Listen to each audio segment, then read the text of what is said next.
Hello, my name's Al DeChico. I live in Golden Valley, and I understand that this is a federal issue. I understand that from speaking to the governor's office, that they cannot or will not even make a statement about this. My question is, have you tested the rainwater? And if you haven't, have you seen the results of our rainwater tests? And also, are you aware that many of the people sitting in this room right here have very high levels of barium, aluminum, and strontium in their blood? People are getting sick and dying. And we want the ADEQ not just to give us a little speech today, but actually to maybe perhaps speak out against it if you know it's going on. And if not, I would suggest you do a lot more investigation. We've been doing it for years. So I'd like a comment on, one, the rainwater, what's in it, and two, what's in our blood. And if it's not coming from geoengineering, is it your responsibility to investigate that and tell us where it is coming from? Thank you. Does the ADEQ have the ability to take a position on this and investigate it further and find out where these toxic metals are coming from that are in our rainwater and in our blood? Thank you. Thank you. I am assuming you do have scientists in your organization. Is that correct? We do, ma'am. Thank you. I'm one of the, my name is Michelle Arnett, and I'm from Bullhead City. And I'm one of the several who have had my blood tested because I was getting sick and I didn't know why. And I did go to my doctor, and he had some question on how to order these specific tests for heavy metals. And when the results came back and they were really out of line, he said he had never seen anything like it in his life, and he didn't have a clue what to do about it. And then the bottom line was, he said, I think you're just going to have to live with it, and I want to be healthy. So just out of curiosity, how many of you in here have had your blood tested? Raise your hands. Okay, thank you. Todd Howard from Kingman. I understand your skepticism, I really do. But I have a couple questions for you, not to come up against you, but to try to get your institution, your agency moving. The ADEQ. Yes, sir. ADEQ has a mission statement, does it not? It was created for a purpose. It does. Can you tell us what that is? If I can read it, I certainly can. Our mission statement is to protect and enhance public health and the environment in Arizona. Very good. Okay, my second question to you is this. Now, if these people have evidence, if they have enough accumulated evidence to be of interest, can you tell us who to send it to get an investigation going? Because if their health is in danger, that's within your mission statement. My third question to you is, if there is sufficient evidence to invoke your jurisdiction for the purposes of your mission statement, can the state of Arizona, through your office or through someone else, file that complaint against the federal government and get something moving? So can you tell us who to send our evidence to? Who are these scientists in your department that we could send it to? The problem is we have no jurisdiction over this issue, so sending it to our scientists won't help. We can't do anything. Why do you not have jurisdiction if your mission statement has to do with public health and they have evidence that their health may be being affected? Not by engine emissions, but apparently by a deliberate spraying effort. When does your mission statement bring in your jurisdiction in the interest of the people of the state that you're apparently intended to protect? If you can't do that, what is the purpose of your department? So who do we send our evidence to get our public servants moving?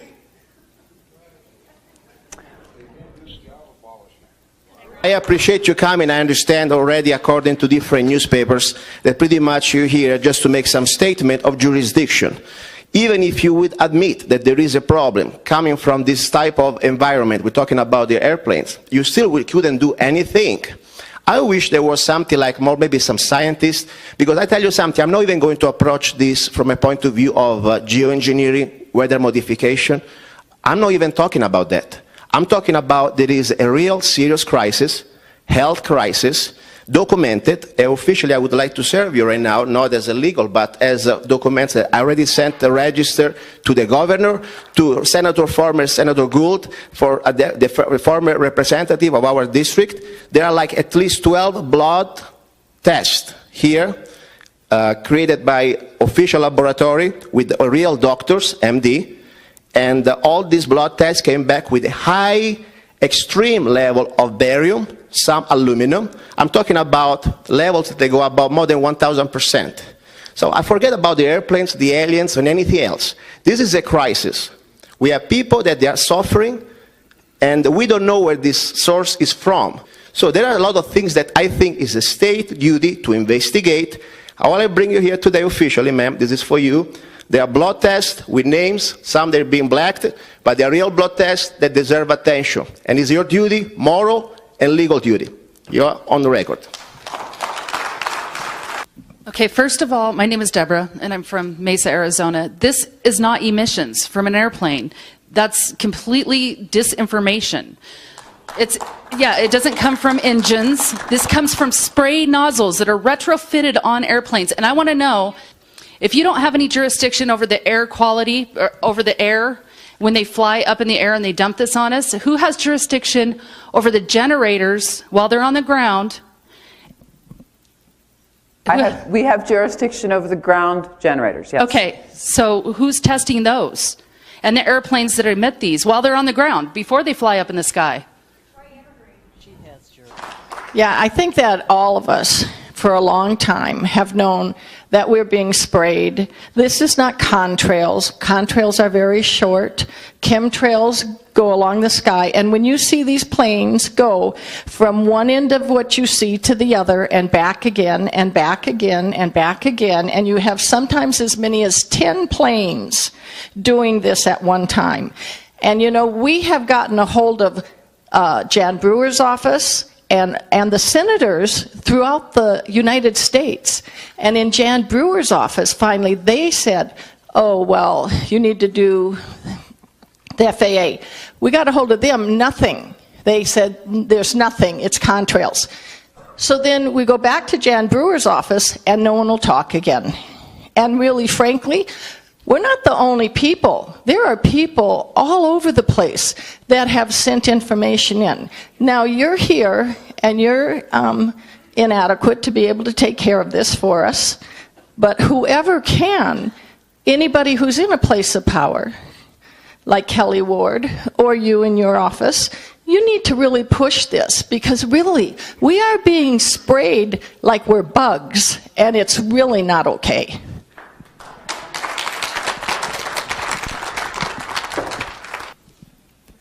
Libby Schneider, Lake Havasu. I moved to Lake Havasu 6 years ago, and 5 years ago I started seeing these chemtrails fly over.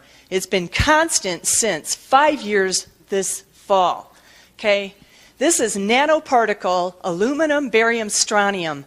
As Russell Blaylock says, it goes straight up your olfactory nerve into your brain. They're finding all kinds of rhinal disintegration, degeneration of our brain. We're breathing it in here. It's an irritant. The Navy has done, and the Air Force has done, nanoparticle exposure levels on rats. It causes pulmonary fibrosis, macrophage, inflammatory processes in our bodies. You're smirking the whole time here, telling us and just stonewalling us this entire time, saying you can't do anything.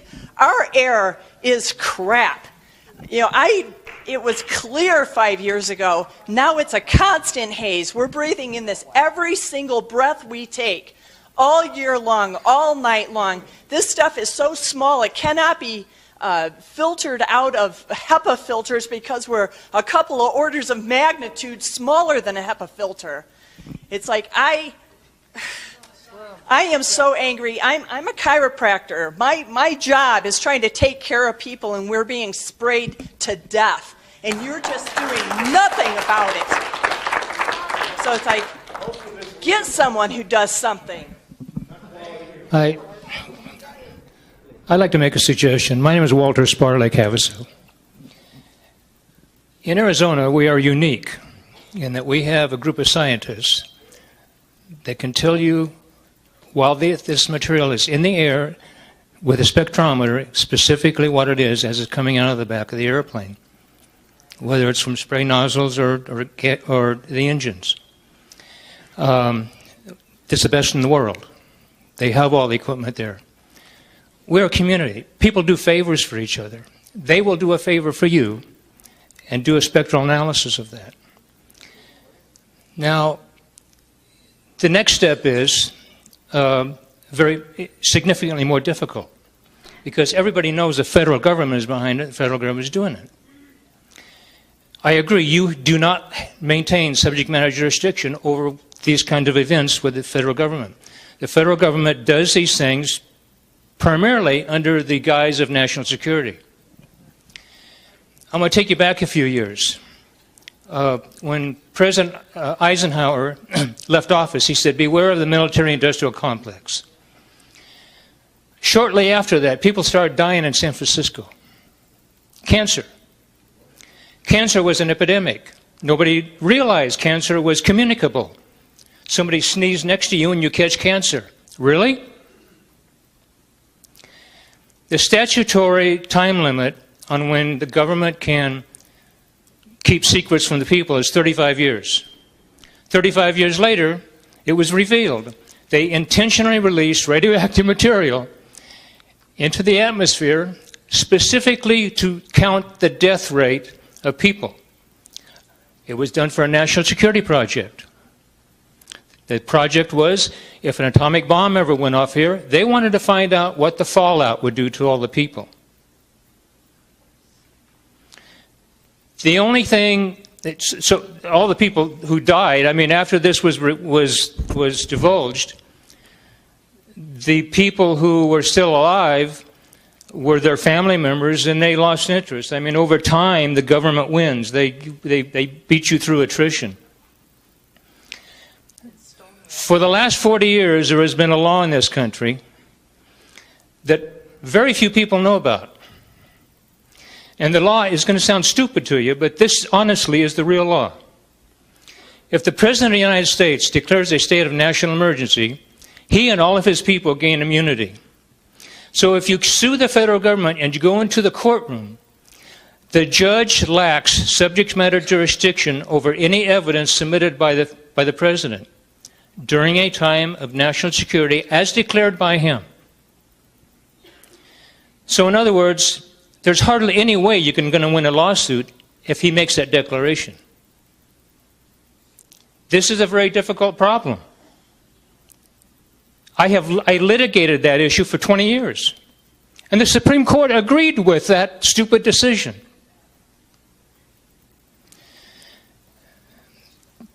I have studied this for so many years. The only solution short of physical violence, the only solution I can come up with is you've got to get rid of all those stupid people in Washington, D.C. Your own opinion and personal thoughts. Working for a quality control agency, as you guys do, in Phoenix, when you go outside and you must see trails everywhere on certain days, what are your thoughts?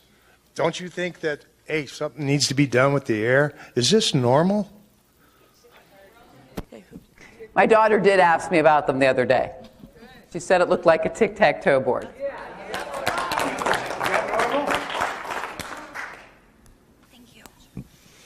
First of all, I want to say, you don't look like a scientist or an attorney. You look like me. You look like all of us. And you mentioned that you have a daughter. And I don't know if you have children yet or not. But I think that like us, regular people, you would care if this was going to somehow affect your children as well. I moved here in '85, and the beautiful blue skies that I saw every day when I opened up my blind were just enough to make your heart jump for joy. But in the late 90s, I looked up, and to my surprise, I saw these crazy things going on in the sky. And like your daughter, I was like, what's that? And I started counting. I stopped counting at 26 lines. that crisscrossed and went different ways, but the 26 that I could identify individually. And every year I've seen it get worse and worse. Now, my barium level is 280 when it should be less than 10. I think I'm kind of the poster child for Mojave County, but I don't live in Golden Valley. I don't live in Kingman. So I really don't shop or eat the same things. I don't do anything that they do similarly. I also don't go in the river, which is something that the health department mentioned, because I'm embarrassed to say it, but I can't swim. And so I stay out of the river. I have Crohn's disease, so I don't eat all the nuts that they were referring to because my body just won't digest things like that. But I'm pleading with you, ladies, help us, join us, because you too have a skin in this game. Look up. I know that when we walk around in our daily lives, we're too busy looking to where we're going so we don't trip over something, or we're in a hurry to get where we're going, or we're driving and we're avoiding other cars. But just stop and look up and ask why, and help us. Once, whatever the source is, let's say it's an airplane, just for speculation. Once it leaves that airplane and it lands on Arizona, the ground, our airspace, our plants, our trees, our people, then doesn't it become your interest? Not even then? It's an airplane. Okay. Well, but after it's not in the airplane anymore. It's still an airplane. Okay, thank you. Hi, I'm John. I live in Kingman, out in Valley Vista there. I have a question for the senator. In your opinion, do you think we're a bunch of nuts? Or what is your true opinion of this whole phenomenon? I moved from Michigan about 12 years ago, and one of my neighbors out in Valley Vista was telling me about this spray and stuff, and we affectionately nicknamed him Jet Poop Bob, But, when I first moved here, for the first few years, day after day after day, a crystal clear blue skies. We loved it. Arizona. It is no more, Senator. Todd Howard, Kingman.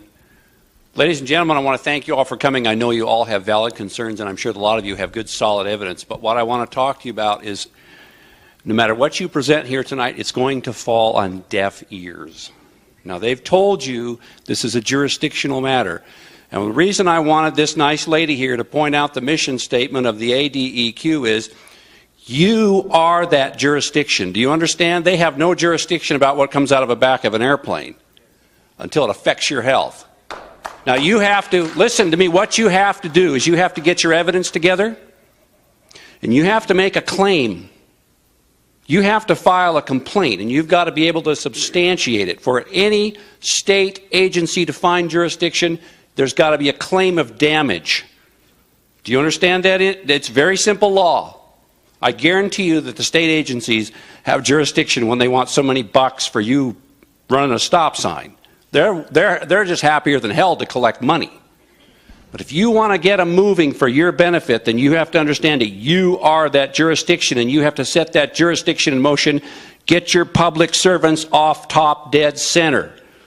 Get a claim together, get your evidence together, get organized. Please, please do not be so naive as to think you're going to make anybody up there care. They're your public servants. Get them in motion. Get your claim together. Get moving. Do not be naive.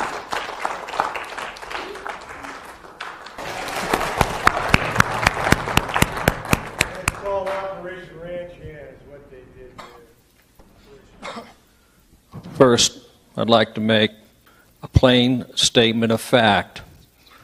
No matter what anybody thinks, the United States Constitution is the supreme law of the land, and it will be obeyed by everybody, including the ADEQ. Next is a little bit of an opinion. We had hard questions here.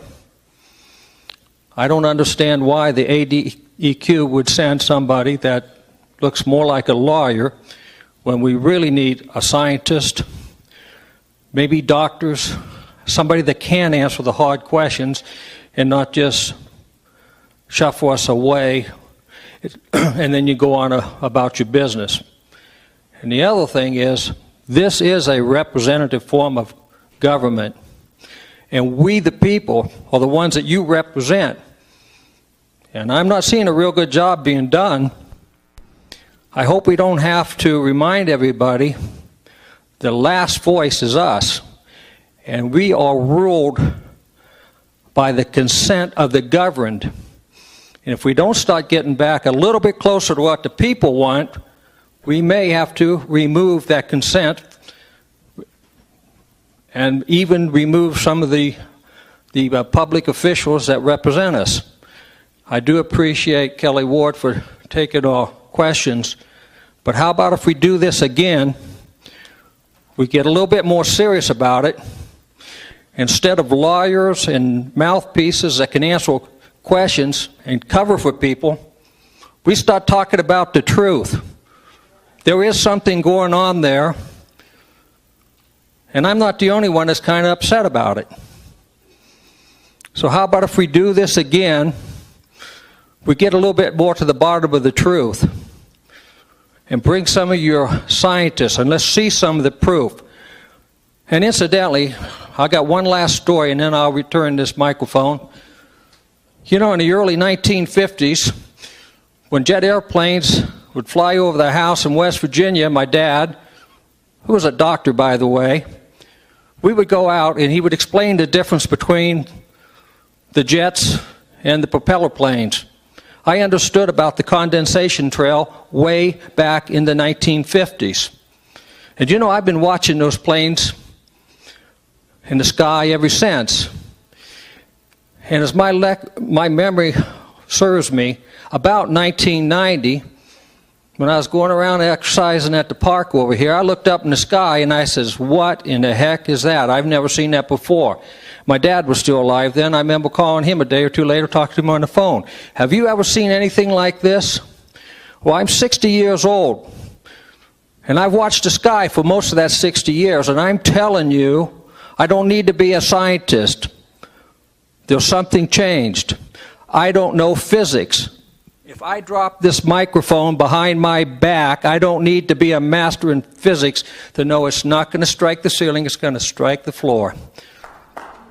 So the next time we have one of these meetings, let's get a little bit more serious about this and bring in some of the people that can answer these questions and the people that have the power, like Kelly Ward, to take it a step farther. We start actually getting to the bottom of this.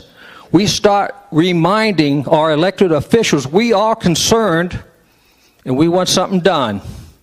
And we're not going to take no for an answer much longer. Thank you. I don't know. My name is Bill Earnshaw. I'm from Kingman, Arizona. I live on the backside of the Wallapies. I'm a miner. And I had some pretty exotic equipment on hand, and so I checked my...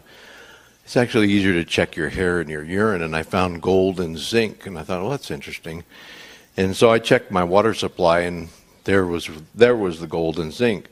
So when you're doing your testing, you need to eliminate all your other things that are around you. And I use a form of chelation. You can take it in tablets, and it's for heavy metals. And you can get some of this stuff out of your body. The other thing that I would suggest to you, is the gentleman before me, is that you do need to organize because the government in general isn't interested in helping you if you haven't figured that out. I know some of you are from Vietnam. And there's where I found out the government definitely didn't want to help me. It was the opposite. So the more you organize, get your data together in an organized form and present it to Senator Ward. I'm sure she'll be of much help to you. And I'd also like to thank Senator Ward for her legislation against the NSA. Sky, no ability to analyze it. And the weather says it's a clear day. Yeah, no, I live up on a hill, okay? I see the horizon, And again, like I moved here 6 years ago. The sky was beautiful and clear. In 2009, it started to get sprayed all the time. It is a white blanket, hazy muck all the time. It doesn't matter if we're being currently sprayed or not. It's always there. It's always there. You can't analyze that. There is. Plus, as I said, this is nanoparticle. Once this genie's out of the bottle, it's not going back in. And the plants, there's like what Rosalind Peterson is a agricultural analyst for California. 50 million hectares of trees have died because of the fogging out, clouding out. They're not even making enough photosynthesis to maintain themselves. Plus, the toxicity of the aluminum and things are causing their roots to shut down, so they're not even uptaking water. This is a problem, kids. The species extinction rate is 150 to 200 a day. 73,000 a year. This is not something that you can sneeze off and brush aside. If you have kids, you should care. If you have lungs or a brain, you should care. This is toxicity that is in our air every breath we take in this room.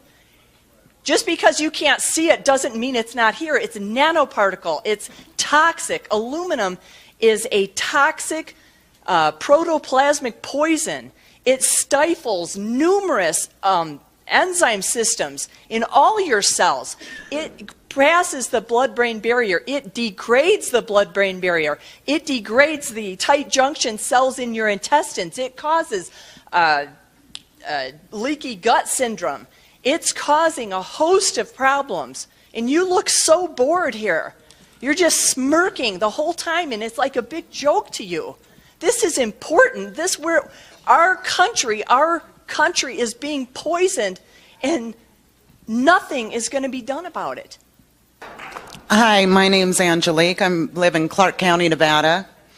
One thing I want to make clear here that hasn't been said is that these are not these programs are not exclusive to just our country. These are global. This is a photograph, a satellite photograph of our planet. This is not contrails, you guys. This doesn't happen with contrails. I also want to capitalize on what you just said. We've talked a lot about the detrimental effects of geoengineering on human health. Everything is dying right now. The birds, the bees, the bats, the fish, the trees. I've got a report with me here that is a 29-day global report on fish die-offs. We caught a blip on the news about the Monterey, California fish die-off on May 17th of this year. We did not hear that there was 4 other states in our nation that were having massive fish die-offs. In that 29 days from April 19th to May 17th, there was 33 events around this planet, all of them involving millions of fish at 19 different locations on our planet. Everything is dying right now. Now, with all due respect, Senator Ward, I understood what you were saying about taking baby steps because that's necessary in the political arena when you're trying to accomplish something. We don't have time to take baby steps. We need to take huge steps if we stand any chance of doing anything about this. Hi, I want to thank you, Dr. Ward, for holding this.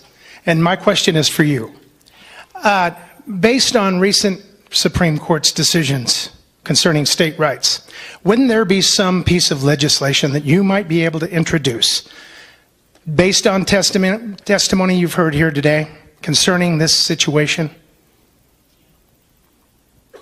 They told me I had to come and answer at this microphone. So I don't know. I'll just say I don't know. You guys know that I have been, over the 2 years that I've been your state senator, fighting for restoration of the proper balance between the states and the federal government, because I think that there is much too much federal overreach. So If there were a way, I mean, I'm open. I mean, I introduce legislation for constituents all the time. It's not my legislation. A lot of times I'm getting things from people. So if it's something that can be done in Arizona statute, I'm always willing to entertain that. With this particular issue, I think it's going to be very difficult because unless you get away from the chemtrail issue that you all are so passionate about, talking about our environmental quality, I think, can go farther in terms of making sure that there aren't any public health issues that are out there with our water, our soil, or our air. I don't know if that Okay, I answers appreciate that. You know, the thing of it is, like I say, the Supreme Court just reaffirmed states' rights. So what I'm saying from this is the fact that we could, as a state, through our representatives, actually fight this. That's where I'm coming from. Thank you very much. Hi, my name is Sharon, and I'm from Kingman. And again, I'd like to thank you, Senator Ward, and also you two lovely ladies. I apologize, I've forgotten your names. But really want to thank you for coming out. And as this very informed, organized woman said, this is an historic event. This is the first time, Senator Ward, that a legislature or any elected government official is having a meeting with their constituents, with their community, their fellow citizens, their fellow human beings. And I just want to say, for everyone here, I don't think anyone meant any personal attacks. It's very frustrating to try to educate people or present this evidence to people who have never noticed it. But there are tons of people living on this planet that never look up at the sky. And so I hope that this is an eye-opener and a wake-up call, because there's something very serious going on. And one thing that wasn't mentioned in terms of all of this is our newest disease, Morgellons. Please Google it.